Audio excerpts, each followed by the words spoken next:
was thing that we were talking about before we started. Is Kat Von D.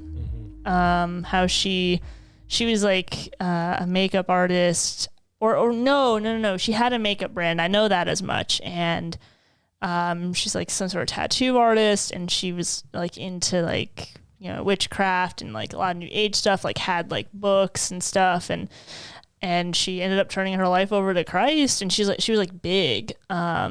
She turned her life over to Christ, got baptized, all that stuff. So really, really positive. Covered up her tattoos that she had, and so I mean that's good news. Yeah, that is. Yeah. It's always a good uplifting story. Yeah. People turn their lives around.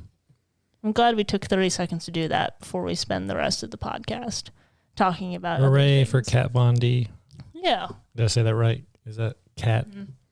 You said it right. Okay. Congratulations. All right, so we're going to get into the news. Per usual with our new news cycle content, I've given Steven a little bit of a hint about what we're talking about, but... I know nothing. I gave you like some keywords. I was like... Well, I won't say the keywords, but... Let's just get into it. Okay. See how the normal man reacts. Okay. So I know this is like one of your favorite stories. Do you remember when they found cocaine in the White House? Oh, yeah. Yeah. And no one knows where it came from. No one Because the White House apparently has 0 cameras and is the worst or least secure building out there. Right. For all you robbers, apparently there are no cameras or security. Yeah, just let you guys know if you want to rob the White House, might be a good opportunity. If you're Joe Biden's son, though, maybe it won't work out. But I wanted to show this exclusive Daily Mail article. Get ready for this. This is exclusive. Ready? First photos reveal the cocaine found in the White House. Images of the baggie and cubbyhole that sparked White House investigation, and culprit has still not been found. Wow. Let's take a look. Okay. So the photos of the cocaine, it was in the phone locker, and this is the photo right here. Documents obtained by dailywire.com also show the deputy director of the FBI, Paul Abbott, was involved in the investigation, which clouded the Biden administration in scandal this summer. So here it is there. There it is there. And I was reading the article, and the Secret Service closed the investigation in less than 2 weeks due to a lack of evidence. This list of suspects has been narrowed down to 500, but security footage wasn't able to determine the owner, as cameras do not face the locker area. Polygraph them all. Polygraphs are unreliable, though, aren't they? You can't use them in court. They can be, yeah.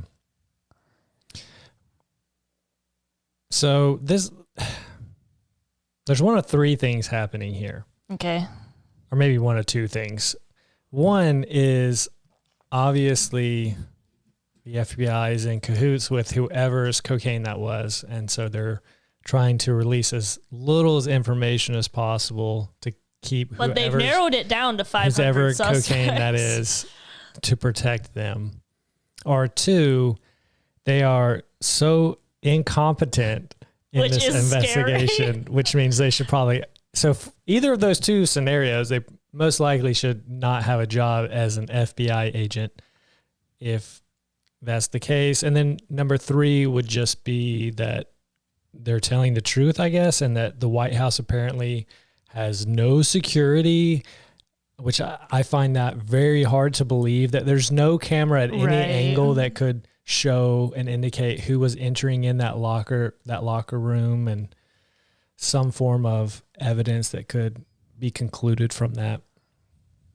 I think that it has to be obviously that the cahoots situation of they're all kind of involved in the process. But this is more of like a short story, but I just thought that I'd kind of give like an update of like, here's the picture of the cocaine. They have 500 suspects. And the obvious suspect would be Hunter Biden, given his past and his exposure of himself on his own laptop and everything that the people know about him. Obviously, big into drugs. It doesn't take like a rocket scientist to figure this kind of stuff out. Like, okay, I was actually having dinner with a friend before I came here, and we were just talking about how some of the most intellectual, but the greatest intellectuals among us are the stupidest people. Like, they're so dumb. And then you can find a guy who's been working the farm, or he works at a convenience store, or he owns a store, and he'll tell it to you straight. He'll tell you, oh, this is exactly what's going on. And he's probably right. And so that's why I don't understand why we listen to all these super high intellectuals when I'm like, y'all are the stupidest people that we have. Why should we listen to you anymore? I feel like sometimes the FBI makes it into that category of people where you're like, again, when they say 500 suspects, we've narrowed it down to 500 suspects. We're that terrible, or we're just that's hoping the you're that 500 stupid. people that went into the locker room that day. Yeah, like how many? This part I don't know. How many people do you think enter into the White House or to that specific area? I couldn't tell you. I don't know if that's. I would assume it's kind of private from any form of tours or anything like that. So yeah, I have no idea. I will say this though, in Hunter's defense, I would not be surprised if there are other people doing cocaine though in the White House. I mean, that makes me feel horrible on the inside, but Obama, you might be right. when he was president, admitted to doing cocaine at a point in time. That's I think that was in And to Chicago? think that it's the same with a lot of these, I mean, celebrities, athletes, people who have a lot of money and are a lot of power, they're obviously into cocaine is a rich person's drug. Yeah. Right. And so there's a lot of opportunity for that drug to go around. And I'm sure it helps with the stress or goes along with the lifestyle. I don't know. It's so hard being a career politician. I would be surprised if no one else that was doing cocaine. I wouldn't be surprised either. But I mean, obviously there's a reason why they're potentially trying to, say, hey, this is Hunter Biden's. It has to coincide with a trip that he's made there. Like, yeah, like it's pretty much one of those like no brainer, but whatever. We're not ever going to get the answers that we want with that. We all just have to be confident with our own common sense, knowing that there's a strong likelihood of who did it. If that bag was there when the Trump administration was in office, you best believe the investigation would be full force, though. It would become a national scandal. It would be running easily. The 24-hour news lines nonstop. And yeah. That's what's crazy, and that's what's easy to see about the media manipulation and how for Biden they are and how against Trump they are. Rather, I'm not a Trump fan necessarily myself, but it's so blatantly obvious the hypocrisy and the one-sidedness of the media when you have candidates who do both things wrong and one gets severely persecuted for it and investigated, and then the other one is just, we're going to push just not that sure aside. if that, yeah. We're going to try to ignore this. Yeah, agreed.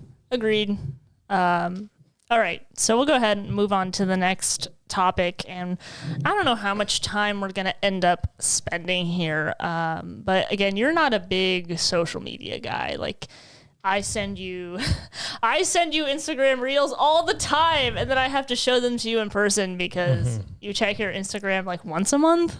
I just enjoy the human contact. I'm an old-fashioned person. I enjoy human interaction, not just machines. It's true. So you're not, I mean, you're on Twitter a little bit, but not, what I'm trying to say is that the way that you see conflicts unfold might be different from me because I spend much more time on social media. So we're going back to the Hamas-Israel situation. Yep. We're about over a month into it. And from what I know, Israel is doing what it promised to do, which is to take out Hamas and go through some of these tunnels.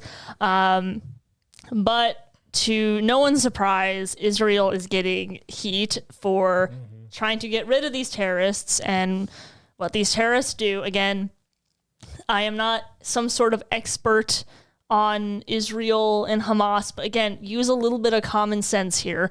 Hamas has put out videos, torturing people. Like, them putting babies in ovens, raping women, killing, like all of it. Okay. They put this out there. They show you who they are. Right. And so another thing that they tactically do to protect themselves is they use citizens as shields, to make sure essentially that if they do get attacked, whoever does, which it's almost always Israel, that they're somehow maligned in the media. And the media is more than happy to play along and say, yeah, Israel is horrible for trying to go after Hamas near citizens. All right. And so another controversy that has come up or has been made into a controversy, I don't think that it is one, is that Israel has been trying to get Hamas near this hospital. So we're going to look at this story together. It's by the Daily Wire. We're going to look into it, and there's actually in the post, hopefully we'll get the audio to work for it, but it's I think one of the IDF commanders, Israeli Defense Force commanders, explaining and showing people, being like, hey, here's the hospital, here's what's underground. We're going to get into it, all right? Okay, let's do it. All right, cool. Bring it on. I am bringing it. Hang on. Sorry, I didn't mean to sound annoyed with you just then. That was my bad. You didn't sound annoyed. Oh, I felt like I sounded a little annoyed. I'm working on my tone. I want to sound nicer in my life. Okay, here we go. All right. So Daily Wire says IDF shows Hamas terror tunnel next to hospital, terror facilities in hospital basement. All right. So this was, I think this is from yesterday. Okay, so it says the Israeli Defense Force, also known as the IDF, released a video on Monday showing a tunnel belonging to the terrorist group Hamas that was located right next to the, excuse me for slaughtering this, Rantissi Hospital inside of Gaza. All right. So the IDF spokesperson, Rear Admiral Daniel Hagari, showed how the covert tunnel, buried approximately 60 feet below the ground, had blast-proof doors and is believed to run directly underneath the hospital, which constitutes a war crime. Okay, and this, I want to stop the article here and also say that Israel is the one being thrown at the media, in the media, saying that they're the ones that are committing war crimes. All right, that's what the media is saying. So, but then you have Hamas building these tunnels underneath a hospital, which is considered a war crime.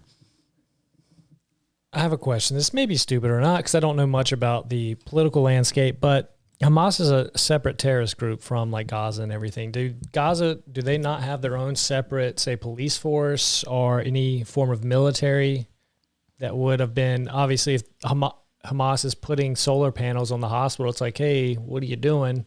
Can we stop that or not allow it? Yeah, so no, it's a good question. But essentially Gaza, so their government is Hamas. Okay. Yeah, so like there's no, it's not just like, okay, it's not like London, right? Where like we have a government and we know that there are terrorists in here, but we don't know where they are. It's not like that. Like what happened is that Israel surrendered, as far as I know, Israel surrendered Gaza to Hamas. Hamas runs it. Like anything, like the supplies that they get, Hamas takes. Like that's how they've been able to build those tunnels. Like those supplies, they don't really take care of their citizens a ton. Yeah. They're making those tunnels. Another point to that too, it's a good thing you asked that because I think some people might have a misunderstanding about what Hamas is doing in Gaza. When it comes to journalism in Gaza, you have to remember that any time that a state is run or a area is run by a terrorist group, right, they are going to want to get out information that they want to make it out. Like it's not a free press. This isn't America, right? It's Gaza and there's Hamas. So you know what I'm saying? Right, yeah. Yeah. Okay. Which America is starting to push that way. I mean, I know people talk about wanting to censor certain people saying things that they don't like, which is ridiculous. It's very silly. And the thing that you're noticing too is that American media likes Hamas for some reason. I have seen clips or headlines for people say taking down the posters of people missing in Hamas or the flags. I saw one clip where people were taking down like American flags and putting up Palestinian flags. Right. I can't remember where this was. I think one of them was New York. Shocker. Yeah. And that's actually, I was actually listening to a podcast. I'm going to shout it out because it's so good. It's so underrated. It's by Andrew Klavan with the Daily Wire. Really, really good because he was talking about these these posters, right? And these pro-Hamas, pro-Palestinian, they take the posters down. And are these like American citizens, you think, doing this? Or are they, I know there are some sleeper cells and some, and yes, some no, I would say. Yeah. I think there's some greatly misled college students, American citizens that do. But I think that they don't even realize the freedoms they're executing based on the country they live in by doing what they're doing, which is so ridiculous. Well, it's not just, it's what's, and I'll go back and I'll get your thoughts on this. Go back to what I was saying, what Andrew Klavan was saying, was that, you know, when they take down these posters, the reason why is that they can't look evil in the eye. Like they can't like literally come face to face with what Hamas has done. So they have to take the posters down. Like they can't look at it in the eye. It also goes to what Ben Shapiro was saying, like look evil in the eye. There's a lot of people that just simply, you know, they're not willing to do that. Right. Yeah.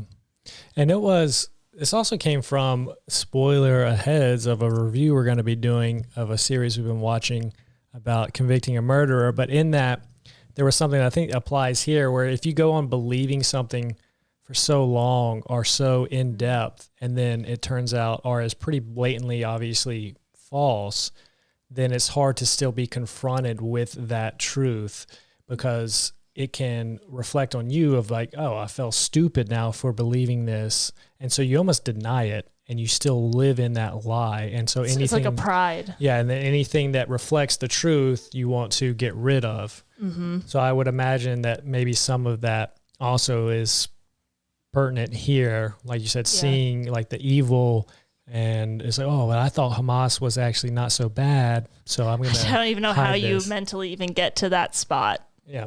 To be honest, I don't.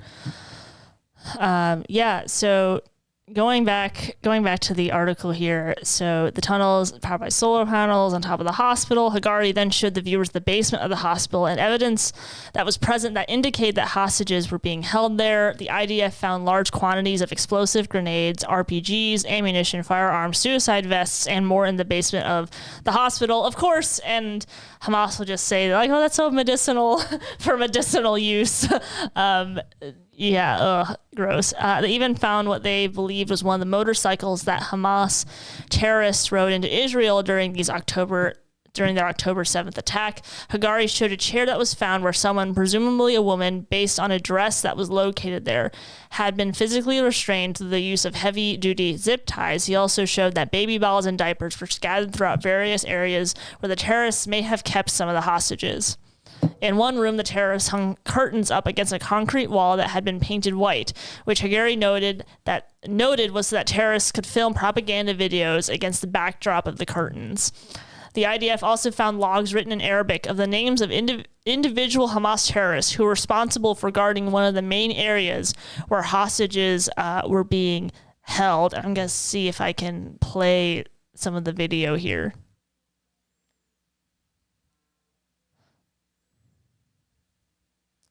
So he's in the house of a terrorist here. Just narrating for those who can't watch.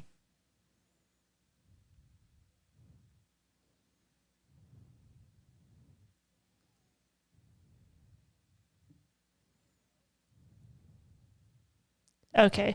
Yeah, so they're talking about the tunnel there. What the guy was basically saying, Hagari was basically saying that there's a terrorist house that's 200 yards away from the hospital. He's showing that to y'all, and he's kind of showing, here's the distance. And I think that's really cool that they put that out there, because you can see a lot of words and be like, oh, okay, this and that. But when you actually see it for yourself, you're like, oh, that's literally right next to that school. Right, yeah. Exactly. I'm going to see if I can actually, he's going...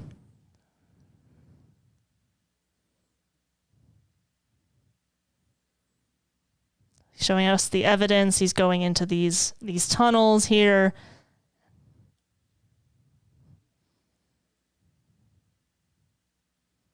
All right, so they're in the basement.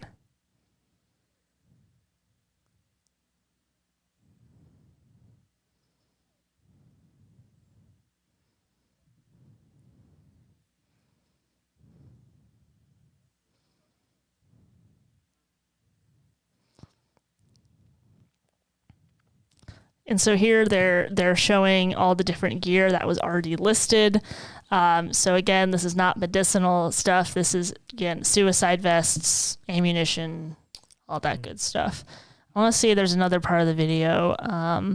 Yeah, so here you're seeing that he's showing the chair, the dress, zip ties.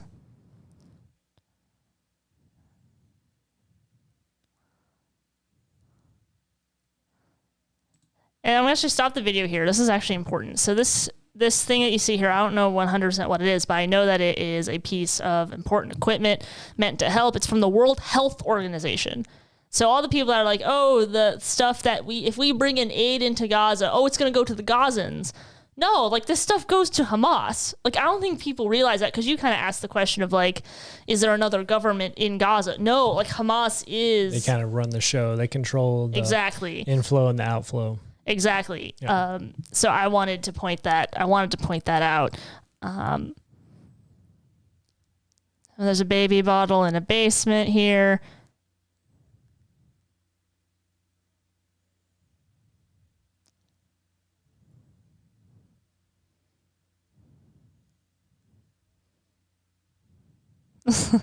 He's basically, you don't need to build something improvised in a hospital, which I agree with that statement. I'm going to see if, okay, this is the next part about the curtains, where they film these videos where, oh, the hostages are being treated so well, blah, blah, blah. Let's just take a quick look.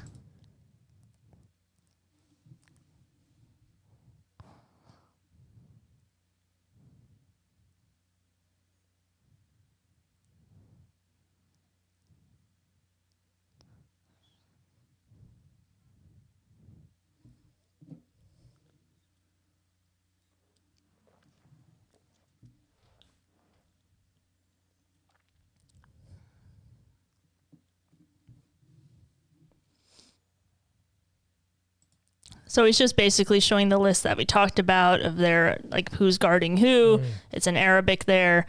He's going to keep going and talk a little bit about the room, I think. So how did they chase Hamas out of the hospital? I want to say they did some bombing. Okay. Because I think that's the only way they were able to maybe get in, but that's a good question. But yeah, so that's, again, this is Israel trying to show, this is what Hamas is. This is what they do. Now, to play the devil's advocate, though, a little bit, who's to say that video is not propaganda? Like, how do we know that is legit evidence? They didn't plant the weaponry, the baby bottle, the zip ties. Yeah, I think that is the point where I'm at with media, to be honest, where I honestly question almost everything on both sides. Yeah, because you don't know everything what to is so believe. easily manipulated these days and edited in ways that can definitely tell one story, even if it's false. Sure. And here would be my response to that. Anyone who says that, again, it goes back to what I said in the very beginning. Hamas shows you who they are. Like, they put out the videos themselves.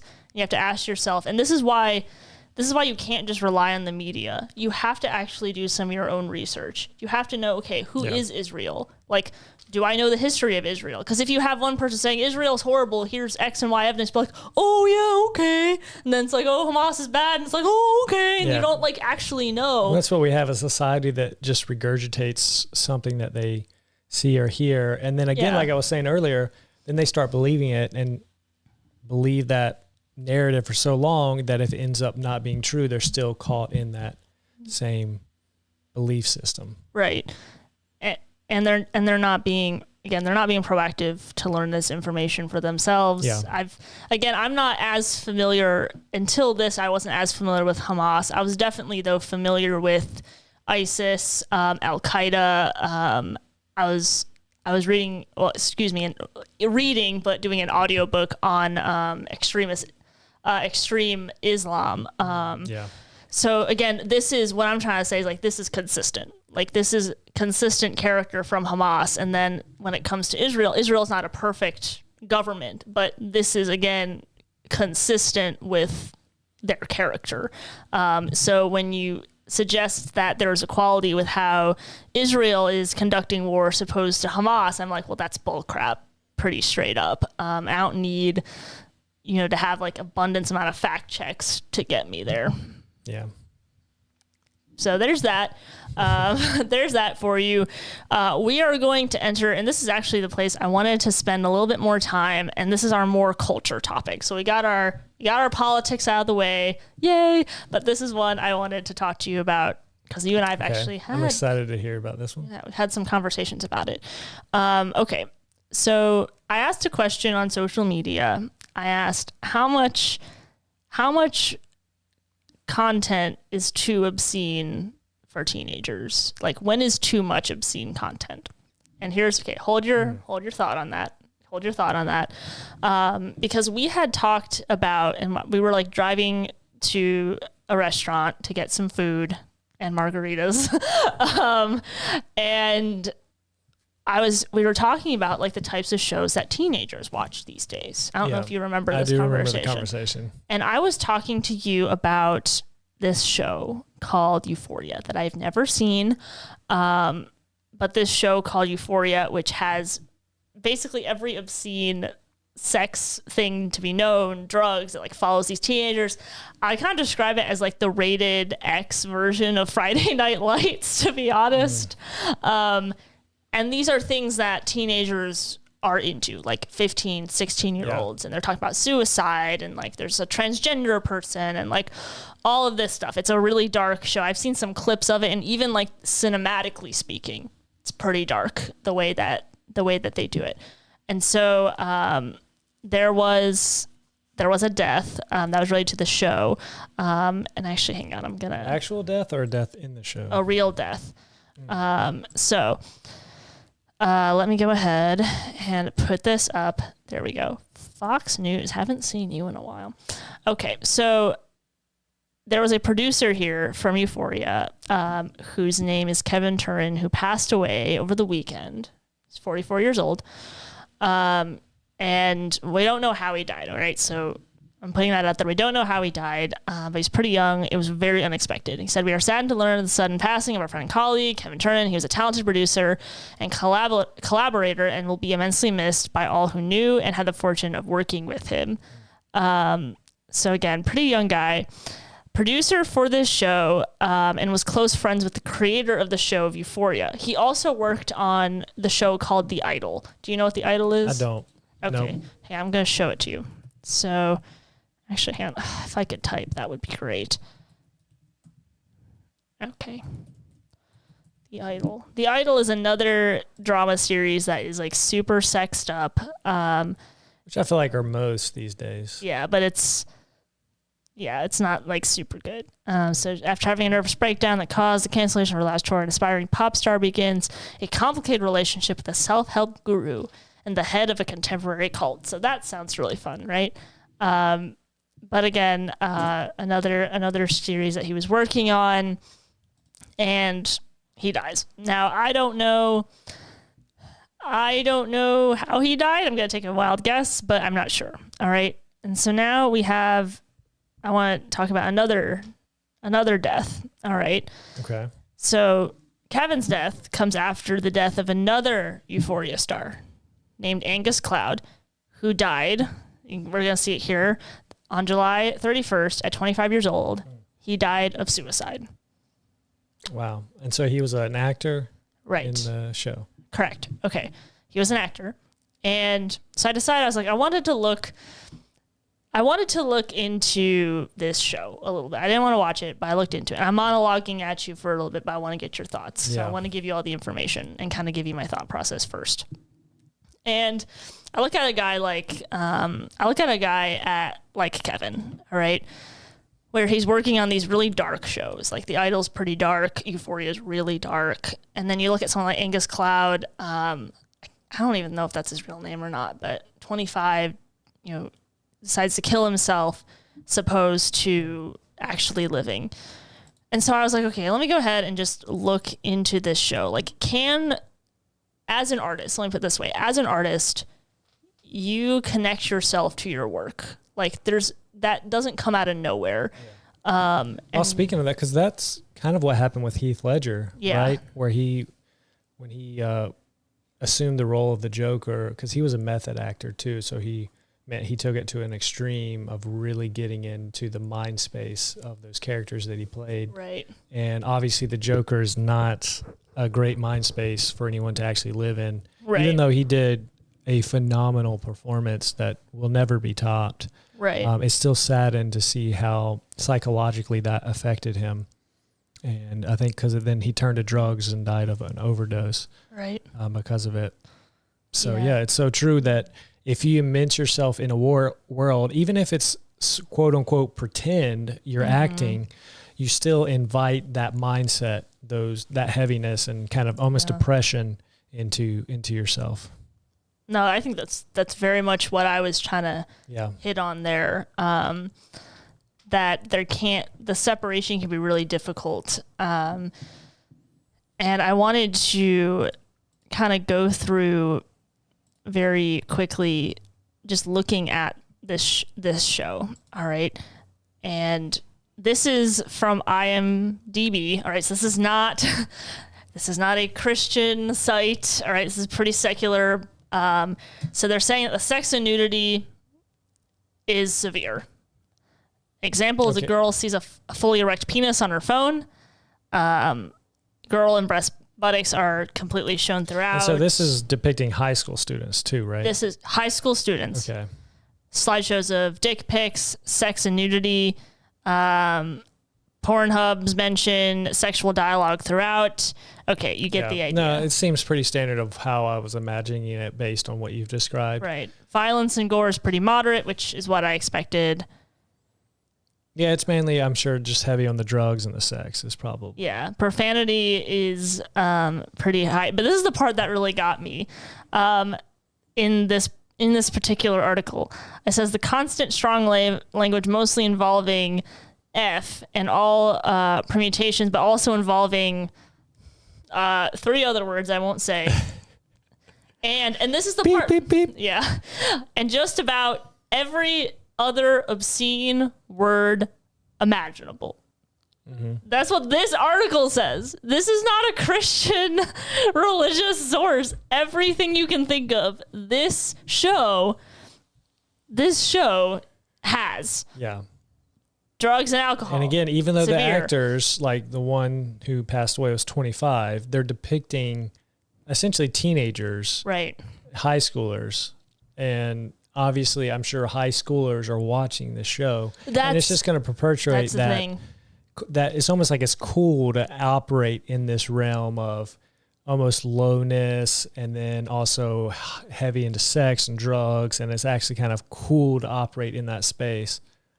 Right. Yeah. No, that's what I'm saying. Because teenagers, the way that they take in information, like they're like sponges still. They don't think that they are, but they're like a sponge, and they just like take that all in. And it's like, well, it's like, and there's that mystery behind being, if you're a guy like the bad boy who gets into trouble and does the drugs. Right. There's like kind of that coolness vibe to and stereotype with it as well. Really? The thing with the guy part, I don't understand as much because I'm not a dude. Is that something guys think about, like being like a bad boy or like? Well, I think it's almost from girls think of like because they want to fix that guy or like, oh, he's so mysterious or getting into trouble, he just doesn't care, like. Yeah, that's actually another episode of like, I think Jordan Peterson explaining why girls like bad boys, which is like the best explanation of why girls like bad boys. It's fun. Yeah. And so then from a guy's perspective though, then it kind of, you get the conclusion like, oh, well, if I act this way, then I can make the girls like me. Right. Yeah. Well, there's also another aspect of this too that goes back to our conversation in the car, where it's like when we were teenagers, we didn't watch that type of stuff. No, shoot. I'm trying to think of the shows that I were watching. I remember one big one was Boy Meets World. Yeah. It's a classic. Yeah. And I think back on just the lessons that were taught. Like most of them were generally about typically good family values, good moral values, and being a character, a decent human being. Like typically in a lot of episodes, you would have some form of conflict, whether someone made a mistake, but then later on kind of owned up to it and realized what the problem was and kind of confessed, so to speak, to then, seek forgiveness almost, or correct it. Let's say that. Yeah. And you hit on a good point there. The lessons. What's the lesson from Euphoria? Like, what are you actually, what good lesson are you taking from that? Like, that's worth putting yourself through all of that nudity, like crude nudity, every type of swearing imaginable, severe drug and alcohol use. It's almost just an excuse to show this without, again, the purpose of a conclusion. I remember one movie I watched. This is a while ago. I can't even remember what it was called. It was one of those weird off ones on, like, you might find on Netflix scrolling, and you're like, oh, that looks kind of good, because it had Keanu Reeves in it. Of course but essentially, it was about this anorexic girl, and she struggled with anorexia, went into like a house of all the people that kind of struggled with some form of eating disorder, and Keanu Reeves was kind of like the head of the household. But at the end, it's like, it kind of shows her battle with it. So you deal with some rough material in the movie, but there's like that strive for overcoming it, and for getting better. It's not just, oh yeah, and showing the bad stuff and then kind of ending there. Yeah. There's that strive to overcome and get better. Right. And that's the thing. I'm okay with some stuff that's a little bit rough. Right. Because like, I mean, the world, there's tough topics in the world. It's like some of that stuff really does happen. I mean, there's obviously teens doing drugs all the time, and fentanyl is huge around now. So there are characters, young people, real humans struggling with that stuff, but it's not depicted for entertainment. Let's show a way of how there's hope and how we can overcome it. Right. And a lesson that can be learned through that. So not portray it as cool and entertaining, but portray it as something that is you're able to work through it. Yeah. Which I'd be fine with something like that, to a certain degree. But when it comes to... You don't have to do it with all the nudity and... No, it's just, again, like, it's just something that I think maybe makes teenagers feel good. Maybe they feel understood with it. I don't know what it is. I've contemplated watching an episode, but I don't think I can do it. I think I don't think I could make it very long through the show. But it kind of, like, I want to circle back again to this guy's death and then this actor's death. Listen, I don't know about the first, that producer, Kevin. I don't know what the cause of death is. That will be revealed. But it did remind me again about Angus Cloud, this troubled young man commits suicide, and already a lot of the difficult things around this show and teenagers being so attracted to something that's so grotesque, that, again, a 16-year-old, 15-year-old watching this, I would never have watched something like that. And with no good lessons to be learned. Right, yeah. And the question is, like, here I'm going to make a statement and say, what are you filling your mind with? Like, is this really what you want to fill your mind with? Like, do you want to be obsessed with a show like this? Because I know when I get into darker shows, and my shows, I can't go too dark. You know that. Dark for you is like the Teletubbies. No, that is not true. We watched Mission Impossible 4 last night. It was... Oh, wow, so dark. It was super dark. I actually think Tom Cruise looked good with the longer hair. I don't know why they didn't keep it for the next one, but whatever. Honestly, if you notice, he goes through alternating. The very first movie, short hair. Second movie, long hair. Third movie, short hair. Fourth movie, long hair. Huh. And I can't remember, but at least for the first 4, he alternates between movies. Maybe he just wanted to switch it up. I don't know. Oh gosh, what I was going to say. I lost my train of thought. Thanks. Tom Cruise will do that to you. Yeah, he does. Oh. He does. But I don't handle a lot of dark stuff. But when I go to bed at night after watching something that's darker, whether it's true crime, like, it takes over your brain. Like, I don't know how to explain it, but for me, like, it's something that you think on, like, you leave with a different mood. Like, you look at the world and you're like, oh my gosh, everything feels different. It's just like, do you want that? Like, I love true crime just like you, but same way. I don't want to watch it as the last thing I watch before bed. It's not good. If you do watch it pretty close, then it's like, okay, let me get in a 20-minute episode of something like some stupid comedy that's just really lighthearted to kind of offset that mood. Yeah, absolutely.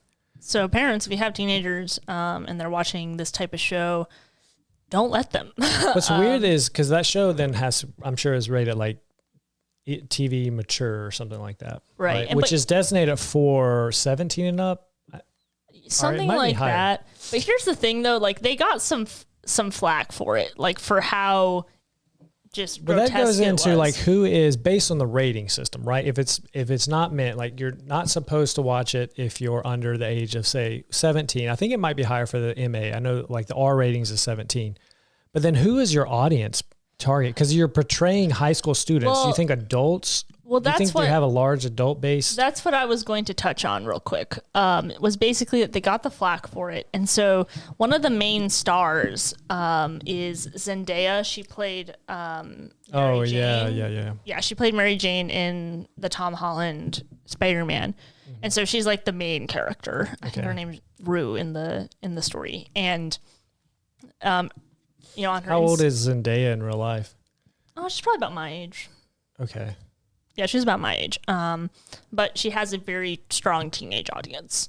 And so she's obviously promoting this, and they get some flack for it. And she's like, she makes like an Instagram post like, hey, please be careful when you're watching this. And I'm like, your audience are teenagers, and like that's your main audience. And like, there's no way they're not going to watch it. Like, why would you make something like this?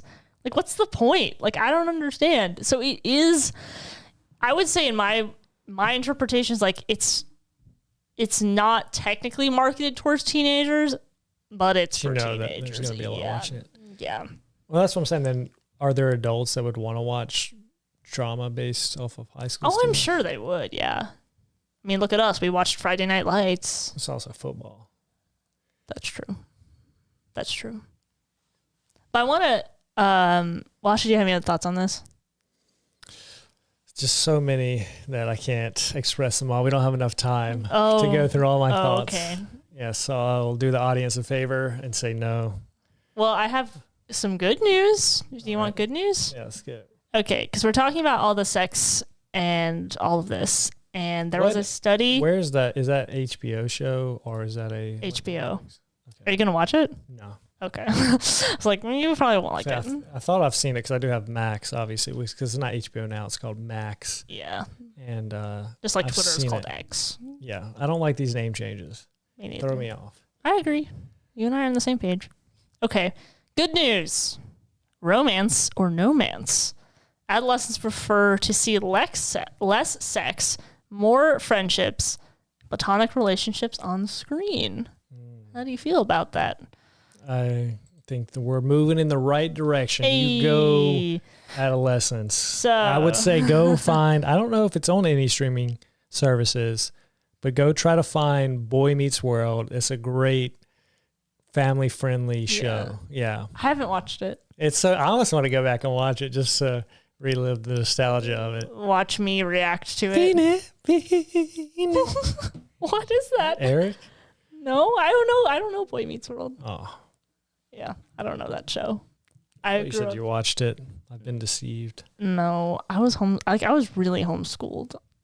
Like, I didn't watch that show. It's not bad at all. It's good. I don't know what to say. That's just the life I live, man. Don't come at me for it. All right, this is a UCLA survey. Look at the key takeaways. Is that 47.5% of respondents ages 13 to 24 feel most TV shows and movie plots don't need sexual content. 51.5% want to see more focus on friendships and platonic relationships. 56% of those aged 10 through 24 for original content over franchises and remakes. There you go. Does that bring a smile to your face? It does. They're not just mindless zombies being fed regurgitated plots. Exactly. Twice as many adolescents prefer binge releases over weekly drops, no surprise. And then adolescents want to see lives like their own depicted on screen. 100% of people want to see Fast and Furious 20. It's like Vin Diesel in that scooter. Whatever we're up to now, yeah. They're going to get to that point where he's in a scooter, electric power scooter, and that's what they're racing now. They're in on Mars. Yeah. In a hover round. That would be really funny. I would watch that. He's like, oh, family. He's all about family. He has all his grandchildren and great-grandchildren around him. Yeah. We're going to build our own colony in Mars. We'll be a family on Mars. I would watch that movie. It's almost like a joke at this point. Like you watch it just for the sake of this is going to be so stupid. It's like the dad joke before we were live. We were talking about dad jokes, and the point of dad jokes is that they're so stupid. That's what gets the laugh. Where it's like those movies are becoming so ridiculous. That's what draws people in. Yeah. No, you're right. You're like, where are they going to go next time? I feel like they're going to like get into alternate universes with Fast and Furious. Like they have to like keep trying. The Fast and Furious verse. That would be funny. Cars have the wheels on top. I don't know how it looks like in that universe. But I thought you would like that study though. I kind of liken it to like when you really want a hamburger. Right? And then you just like eat so many hamburgers and they're so bad for you that eventually you want a salad because you're just tired of how the burger makes you feel, even though it might taste good. That's what I feel like might be happening. And I think kids want to see something real, you know? Like the love they're seeing on the screen like isn't real. Well, I honestly feel really bad. I don't know like necessarily kid shows, so to speak, but I guess talk more teenagers. Right. And I'm thinking maybe before I was a teenager, but kind of approaching there, I'm thinking of all the great original programs that we were able to watch that I grew up on. And I'm thinking there've been so many remakes of those particular characters and they've often done horribly wrong. I'm thinking of the Velma show that came out, which is kind of the Scooby-Doo, not really remake, but different take. I don't even know what you would spin off, so to speak, but they change up the characters. But Scooby-Doo was like a classic, fun cartoon that I really enjoyed. And so kids don't get to experience that. They have this, which I don't even know if it's marketed to kids or not for that cartoon. Or they don't have any like original content. But then you had SpongeBob, which SpongeBob is just a unique phenomenon because even as an adult, some of the jokes are still like, wow, that's actually really good. Well, that's what makes good kids content. It's got to be funny for both adults and kids. That's how you know the content's good. And if it's only funny for adults, then it's not good kids content. But that's true though. Like what is this generation gonna have? Like they definitely don't have the quality of shows to grow up on, and just that. I don't feel like they're going to be able, when they get older, they're not going to be able to look back and think, oh man, those shows were really great. They're going to be like, wow, what a crappy show. Yeah, so stupid. They'll hate The Little Mermaid because they've only seen the remake. And they'll be like, what was that? I don't know. Yeah. Wasn't that good? Just stop remaking. Say it louder. The original. For the people in the back. Preach, Stephen, preach. I think everyone, not just kids, want that. I'm sick of it too. I know you are. You complain about it regularly. I can't wait for you to write your own script and then me being like, this could be better. Then we make it better. You know? It'll be perfect when written. First draft. Then that means I know you an Academy Award. It'll be a plagiarized or AI wrote it. No. Handwritten. Like pencil? In ink. In parchment. Okay. If you want to do that. You guys heard it here, folks. Steven's going to write a script on parchment on the Declaration of Independence. He's going to write over it. Well, if the security, where is the Declaration held? I don't know, but if the security of that place is like the White House, it's no problem. Well, if you need any pointers, just ask Nicolas Cage. Right. It's on the dollar bill. All I need to see. Right. Well, you guys will have to let us know. What do you guys think about teenagers' content that they're consuming? Is it too much? And of course, the answer is always, duh, it is. But go touch some grass, as the kids would say. Go touch some grass. Go eat some sand. What's wrong with you? Obviously, Jordan doesn't understand the lingo of the kids. I don't. I was homeschooled. No, it's a new phrase. It's like because you spend so much time on technology, you need to get outside, essentially go touch some grass, like get outside. Oh, I thought eating sand would also be good because our kids are titled. Do not go eat sand. And spoiled. Go play in sand if you have a sandbox. It was always fun if you were a kid. I loved a sandbox as a kid, but we don't have time to talk about that. Let us know what you guys think of this episode. Make sure you subscribe and like this video if you want more content like this. You can also follow us on Instagram and Facebook, but not TikTok because TikTok is a communist Chinese app. We'll see you guys next time for another episode. Maybe some more stuff on culture and movies, politics, religion. All the above. Great. Stephen, thanks for being here. Thanks for having me. You're welcome. You were the only host available, so. Yep.